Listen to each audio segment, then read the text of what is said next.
Монгол улсын засгийн газар Европын Сэргээн босголт Хөгжлийн банкны хооронд 2019 онд байгуулсан санхүүжилтийн ерөнхий хэлэлцээрийн хүрээнд хэрэгжиж байгаа Улаанбаатар хотын Дулаан хангамжийн төсөл багц 5-ын ажлын талбай танилцуулга.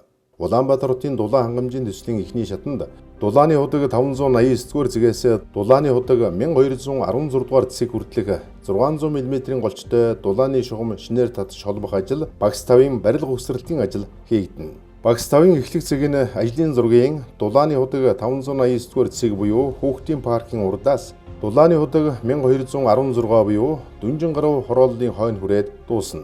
Уг ажлын хүрээнд нийт төсөв төртөг сая 223,980 Америк доллар буюу 348 тэрбум төгрөг. Тус ажлын хүрээнд 600 мм-ийн нийт 502 м хос шугам шинээр угсрах ажил, 2 ширхэг 600 мм-ийн голчтой цахилгаан удирдлагатай гам бөмбөлөг хаалт шинээр угсрах, 4 ширхэг фи 600 мм-ийн голчтой силикон компенсатор шинээр суйрлуулах, 6 ширхэг худаг шинээр цутгаж тоноглолуудыг угсрах ажлууд хийгдэнэ.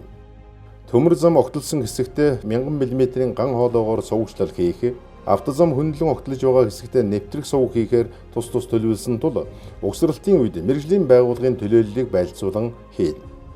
Дулааны худаг 1216-гийн хуучин худгуудыг буулгаж батлагдсан зургийн дагуу шинэ худаг барина.